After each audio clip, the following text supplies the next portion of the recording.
नमस्कार, India voice देख रहे हैं आप और मैं हूं आपके साथ शिवम दुबे। इंडिया वॉइस के खास कार्यक्रम राजस्थान समाचार में आप सबका स्वागत है। बुलेटिन की शुरुआत करेंगे।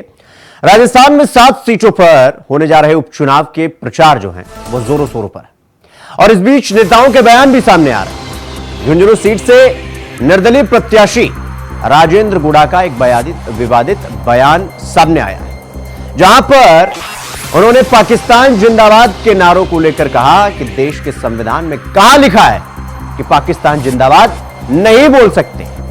उनके बयान के बाद अब सियासी माहौल गरमाया हुआ है। पूर्ववर्ती गहलोत सरकार में मंत्री रहे राजेंद्र गुड़ा के बयान पर सियासत हो रही और इनके बयान को लेकर पहले भी ये अपने बयानों को चलते चर्चा में रह चुके हैं।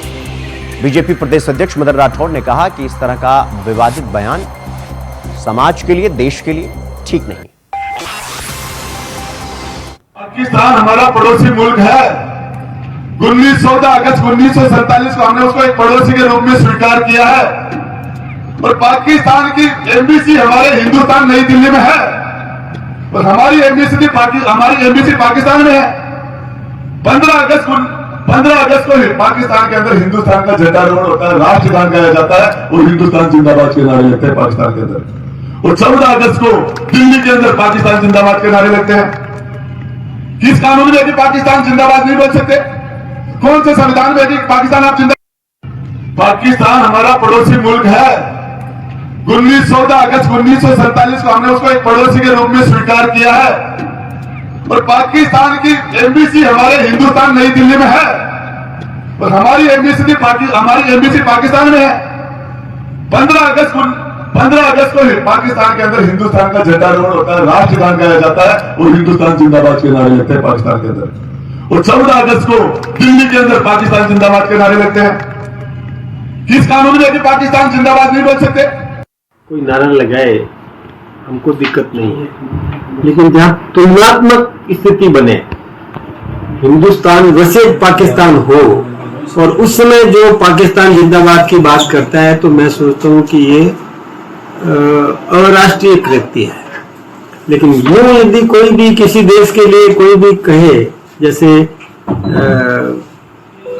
अलग अलग स्थितियां होती है जहां तुलनात्मक नहीं होता, यानी भारत की तुलना में कहीं बात आती है, तो किसी भी व्यक्ति को यह कहने का अधिकार नहीं है, किसी भी भारतीय को यह बोलने का अधिकार नहीं है। हिंदुस्तान पाकिस्तान का क्रिकेट का मैच हो और उसमें यदि हिंदुस्तान हार जाए, जो खुशी मनाए।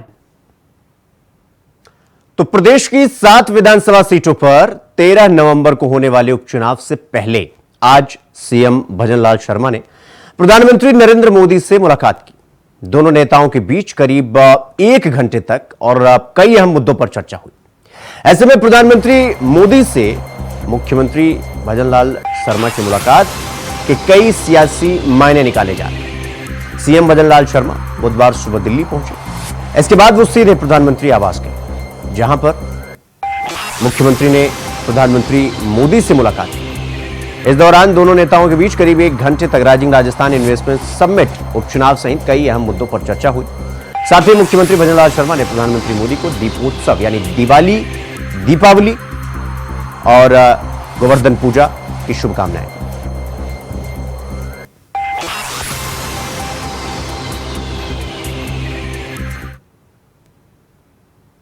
तो वहीं केंद्रीय मंत्री गजेंद्र सिंह शेखावत और उत्तर प्रदेश के मुख्यमंत्री योगी आदित्यनाथ दीपोत्सव में शामिल होने के लिए अयोध्या पहुंचे हुए।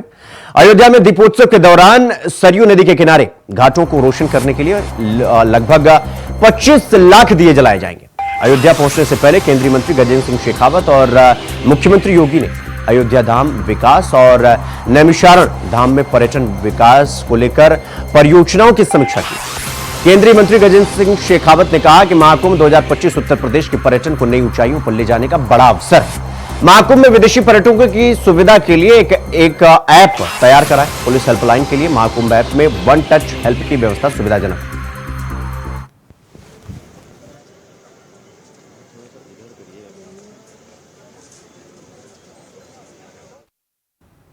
वहीं बीजेपी के पूर्व प्रदेश अध्यक्ष डॉक्टर सतीश पूनिया जयपुर पहुंचे, जहां उन्होंने कांग्रेस पर निशाना साधते हुए कहा कि कांग्रेस ने जो आरोप हरियाणा विधानसभा चुनाव को लेकर कांग्रेस ने जो आरोप लगाए चुनाव आयोग ने उन आरोपों को पूरी तरह से खारिज कर दिया। सतीश पुनिया ने कहा कि कांग्रेस अपनी हार का आरएसएस और बीजेपी पर तो आरोप लगाती है, लेकिन पिछले कई अरसे से वो ईवीएम पर भी सवाल खड़े कर रही है। लेकिन कांग्रेस ये सब वही करती है जहां वो हारती है, जब वो जीत जाती है तो ईवीएम का जिक्र तक नहीं करती। अपने हार का कारण राष्ट्रीय स्वयंसेवक संघ, भारतीय जनता पार्टी, मोदी जी इन पर तो इल्जाम लगाती है और पिछले कई अरसे से वो ईवीएम पर भी सवाल खड़े करती है, लेकिन वहीं करती है जहां हारती है। जहां जीतती है वहां ईवीएम का जिक्र भी नहीं करती है। राहुल गांधी जी जैसे नेता विदेशों में जाकर भारत की चुनाव प्रणाली पर सवाल खड़े करते हैं। मुझे लगता है कि इतने बड़े लोकतंत्र के लिए ये उपलब्धि थी कि यहाँ ईवीएम। तो खबरों में आगे बढ़ेंगे। पूर्व मुख्यमंत्री और कांग्रेस के वरिष्ठ नेता अशोक गहलोत ने अपने राज्य की 7 सीटों पर हो रहे उपचुनाव को लेकर बड़ा दावा किया है। उन्होंने कहा कि कांग्रेस सभी 7 सीटों पर चुनाव लड़ रही है और जीतेगी भी। इतना ही नहीं, उन्होंने महाराष्ट्र में भी कांग्रेस की जीत का भरोसा जताया। राजस्थान के जोधपुर में कांग्रेस नेता और पूर्व मुख्यमंत्री अशोक गहलोत अपने कार्यकर्ताओं के साथ आम जनता से भी मिलने पहुंचे।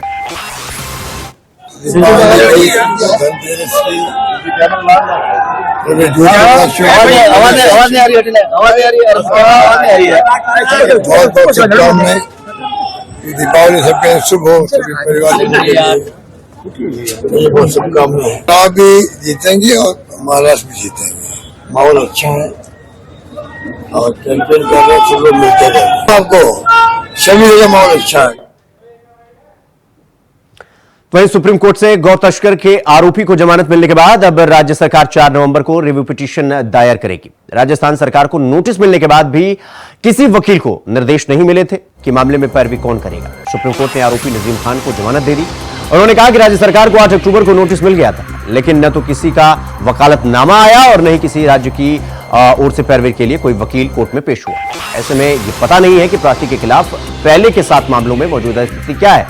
जस्टिस सूर्यकांत और उज्जवल भुइयां की खंडपीठ ने माना कि आरोपी यूपी का निवासी है। उसके राजस्थान में चल रहे केस में अनुपस्थित रहने की संभावना है। प्रार्थी को निश्चित काल के लिए हिरासत में रखने का कोई औचित्य नहीं बनता है और ऐसे में उसे सशर्त जमानत मिलने पर रिहा करना उचित है।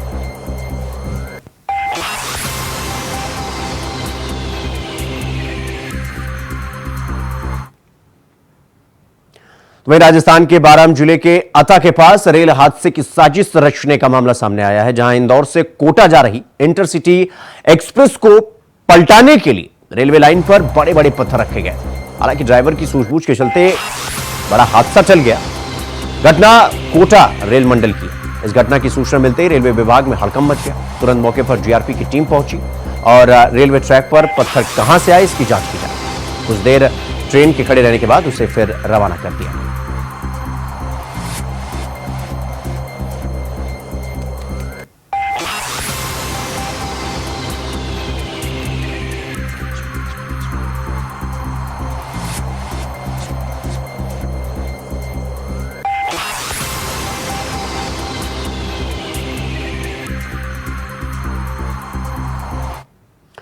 वहीं दीपावली की खुशियों के बीच सीकर जिले के लक्ष्मणगढ़ में मंगलवार दोपहर बाद बस चालक की लापरवाही कई परिवारों को गहरे जख्म दे गई। सुजानगढ़ से नवलगढ़ जाने वाली तेज रफ्तार प्राइवेट बस लक्ष्मणगढ़ स्थित बीकानेर जयपुर मार्ग पर बने पुलिया से टकरा गई और बस की रफ्तार का अंदाजा इस बात से लगाया जा सकता है कि बस का ड्राइवर साइड का हिस्सा पूरी तरह से चकनाचूर हो गया और हादसे में 12 लोगों की मौत हो गई। करीब 3 दर्जन लोग घायल हुए। इस हादसे के बाद शासन सचिव और आयुक्त परिवहन सड़क सुरक्षा विभाग सुची त्यागी ने सीकर जिला कलेक्टर मुकुल शर्मा को निर्देश दिया कि हादसे की विस्तृत जांच वरिष्ठ अधिकारियों से करवाई जाए। बाकी जो घायल है उनको कुछ को जयपुर रेफर किया गया है, बाकी एसके हॉस्पिटल में उनका सबका इलाज चल रहा है। डॉक्टर्स की टीम लगी हुई है, प्रशासन की तरफ से सारी व्यवस्थाएं मुफीद हैं। लोकल सवारियां हैं ज़्यादातर, बस भी एक रूट परमिट की बस थी तो सभी सवारियां लोकल हैं। उनका आइडेंटिफाई करके और उनके परिजनों को सूचित किया जा रहा है। घटना के कारण अभी तफ्तीश हो रही है, बाकी वहीं जयपुर में कैबिनेट मंत्री राज्यवर्धन सिंह राठौड़ ने कांग्रेस नेता प्रियंका गांधी पर तंज कसते हुए कहा कि कोई उनके भाई राहुल गांधी की छवि को प्रभावित नहीं कर सकता है, वो खुद इसके जिम्मेदार है। जब राहुल गांधी विदेश जाते हैं तो वो भारत की छवि के बारे में ये सोचते हैं? बिल्कुल नहीं सोचते। उनकी मां और पिता ने ऐसा नहीं किया, लेकिन बेटा अलग रास्ते पर क्यों जा रहा है? जो भटक गया है उसे उसकी बहन को रास्ते पर लाना चाहिए। लोकतंत्र के अंदर तो सभी का स्वागत है। तो उसमें राहुल हो या प्रियंका हो, उनका भी स्वागत है। लेकिन जो अभी प्रियंका जी कह रही हैं कि छवि खराब करने की कोशिश हो रही है उनके भाई की, तो हम सबका ये कहना है कि राहुल जी जब विदेश जाते हैं तो जरा भारत की छवि का जरा ध्यान रख लें। उनकी माँ ने रखा, उनके पिता ने रखा, तो बेटा अलग रास्ते पे क्यों जा रहा है? ये जो भटक गए हैं अपने रास्ते से, मेरा मानना है कि बहन प्रियंका उनको वापस।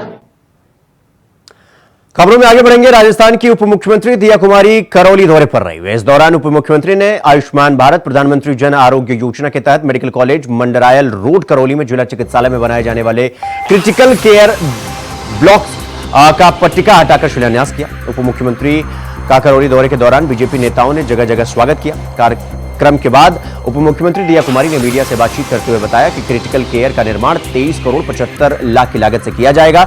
इससे गंभीर बीमारियों से ग्रसित लोगों को, दुर्घटना में घायलों को स्थानीय स्तर पर ही विश्व स्तरीय की चिकित्सा सुविधाओं का लाभ मिल सकेगा।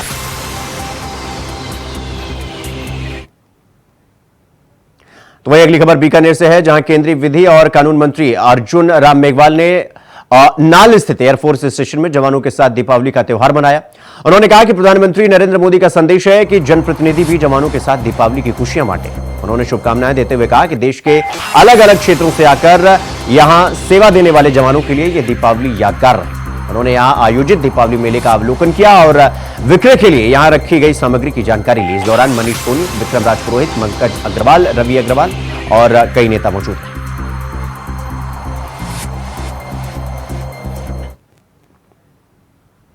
तो दीपावली पर बाजार गुलजार हो गए हैं। हर तरफ खरीदारी का दौर चल रहा है। दुकानों पर सजावट सफेद दुधिया रोशनी से सजावट हो गई है और ऐसे में खरीदारी का दौर भी लगातार जारी है। चाहे कपड़े की खरीदारी हो या आभूषणों की, किसी आइटमों की हर तरह की खरीदारी का दौर चल रहा है। दीपावली पर खासतौर पर आतिशबाजी का अलग ही महत्व होता है। झालरापाटन में आतिशबाजी की दुकानें लगातार पूरी तरीके से सज चुकी हैं। इस बार आतिशबाजियों में कई वैरायटी देखने को मिल रही है।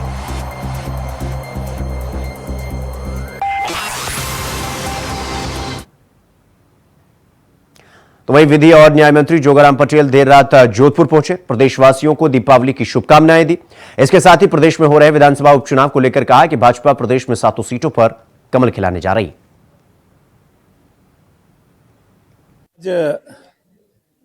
आप सबकी मार्फत हमारे हिंदुस्तान में लोकतंत्र के रखवाले के रूप में, आम जन की आवाज के रूप में और हर पीड़ित की आवाज बनकर मेरे मीडिया के भाई, सरकार हो, प्रशासन हो, यानी किसी की समझ की बात रखते हैं, उन सबको मैं मेरी ओर से दीपावली की बहुत बहुत हार्दिक बधाई देता हूं और मां लक्ष्मी से प्रार्थना करता हूं कि आप सब परिवार के जनों के घर में भी धन धान्य लक्ष्मी हो, मंगल हो।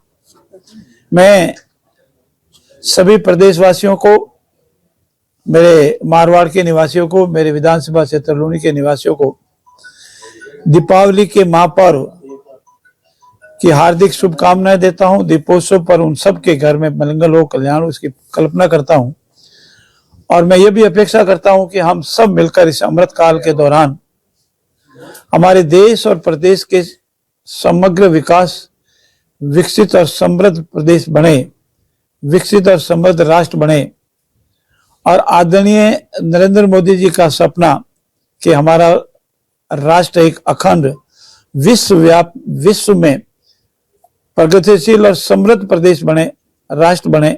आप सबकी मार्फत मैं ये निवेदन भी करना चाहता हूं कि हमारे विपक्ष के और विशेषकर कांग्रेस के साथियों ने गौ माता को लेकर राजनीति की है।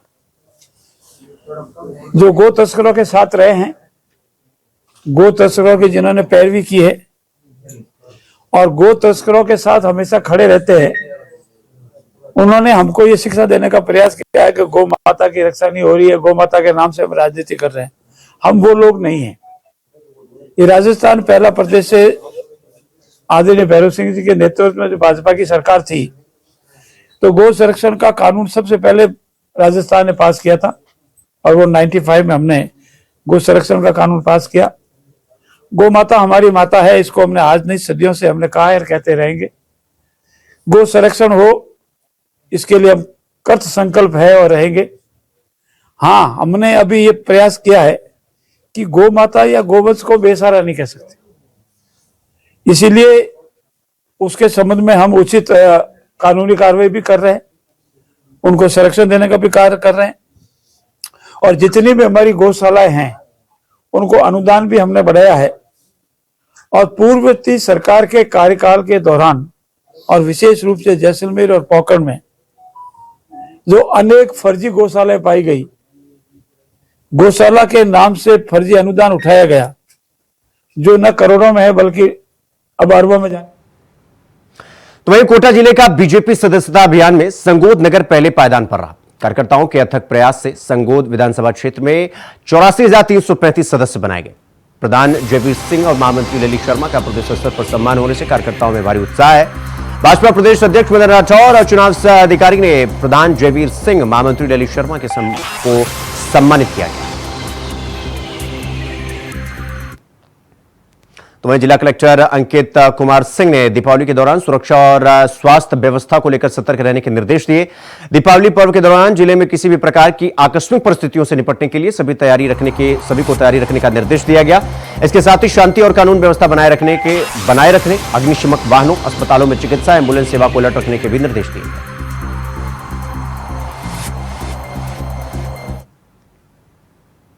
अगली खबर झालावाड़ से है, जहां गांव गुराड़िया झाला में एक किसान नारायण सिंह, जिसका नाम है, अज्ञात कारणों के चलते कृषि कार्य के दौरान उसकी मौत हो गई।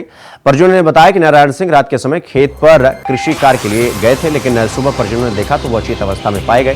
जिसके बाद परिजन किसान को चौमाला सामुदायिक स्वास्थ्य केंद्र पर प्राथमिक उपचार के लिए ले गए, जहां डॉक्टरों ने उन्हें मृत घोषित कर दिया। वहीं बाराम जिले के अंता में पिस्टल की नोक पर सराफा व्यापारी से लाखों रुपए की लूट के 3 आरोपियों को पुलिस द्वारा कस्बे में पैदल जुलूस निकाला गया, ताकि आम जन में विश्वास और अपराधियों में पुलिस का भय कायम हो सके। थानाधिकारी दिग्विजय सिंह ने बताया कि 17 अक्टूबर रात्रि को घर लौट रहे बाइक सवार सराफा व्यापारी अजय सोनी के साथ बाइक सवार बदमाशों ने लूटपाट की।